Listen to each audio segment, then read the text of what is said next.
from DsG Furry running those kind of low to medium score streaks, I suppose you could say, getting those capture kills left and right. Oh, good old scrubs. You know, Furry just absolutely beasted on them right there. I love it when they put doorways or whatever by B, so you can just sit there and just kind of like shoot through them and get capture kills. But anyway, I want to talk about Call of Duty Ghosts and the new Xbox One, which I didn't watch the event live. I heard it was really awesome though, and just some of the things I've heard about it are pretty freaking insane.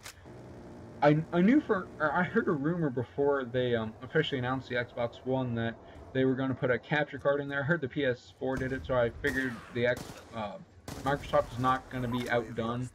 It's probably going to be a 720p, so if you've always wanted to get into YouTube, you know, this is a really great opportunity for you. If you don't have a HD capture card, you know, this is also a really good opportunity. I hope they include some type of editing software for, because if you're going to include a capture card, you might as well include editing software.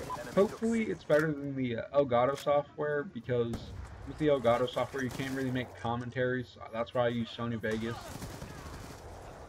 I hope it's probably going to be more along the lines of what Roxio uses, should they include it, which I can't imagine they won't, which is, you don't quite have so many options for color correction. I mean, yeah, you can like splice gameplay or whatever you want to call it, trim gameplay, and add commentaries, but, you know, Sony Vegas is just a beast. I mean, you can do way more stuff with it. Roxio is a bit more friendly to use, I suppose. Sony Vegas just, when I first saw Sony Vegas, I was like, oh crap. It took a while to get used to. I'm still not awesome with it, but I'm getting there. And that guy, wow. Okay. But anyway, Xbox One, it looks a little clunky, like a little big, but I'm sure they'll be able to slim it down like they did with the Kinect 360 or whatever the heck it was, the newer Xbox or whatever it was called. I really like the rumors that you can, actually no, I think they confirmed it, that you can multitask on it, so that means you can probably be on like Skype or Facebook or something while playing Call of Duty. Don't know how you're going to be on Facebook and play Call of Duty at the same time, but you know what, I guess you're going to have to figure that out, aren't you? It's like, oh shit, I'm going to go camp in a corner and tweet back my friend. Yeah! But I think that's really cool. Hopefully they put like Pandora or something so you can, you know, listen to music and like through like your Turtle Beaches or whatever, and because I know, especially if like I always play music or like I watch videos or whatever when I play Minecraft, because Minecraft music, like, yeah, it's like nice, but sometimes it just gets a little boring. So, I really like my Turtle Beaches, and it would be awesome if I could, you know, play Call of Duty and listen to music or whatever. But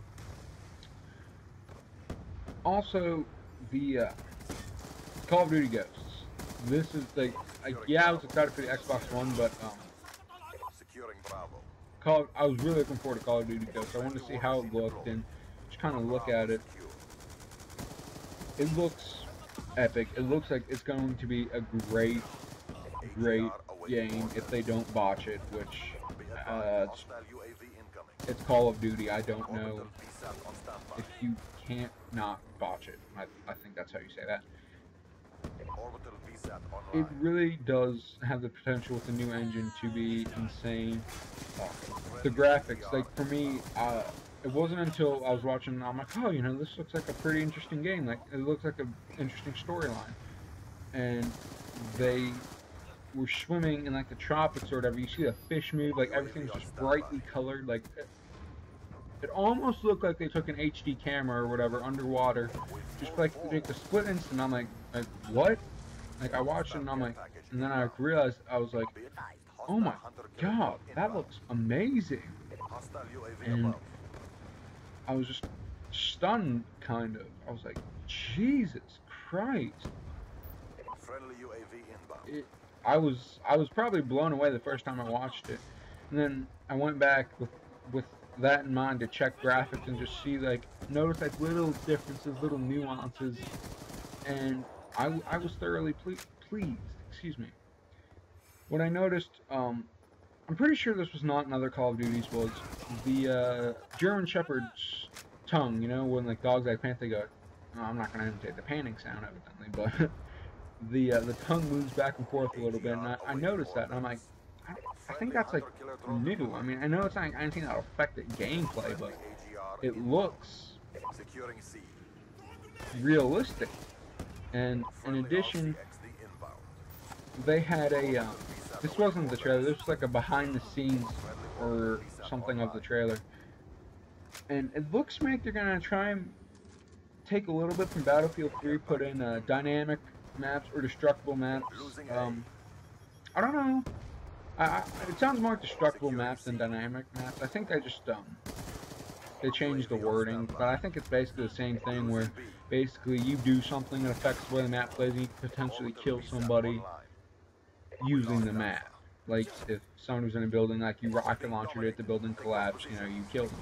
You know, that is a common Battlefield 3 or Bad Company theme, and I think that's really cool. I think that might spice up the gameplay a little bit, and hopefully they're gonna.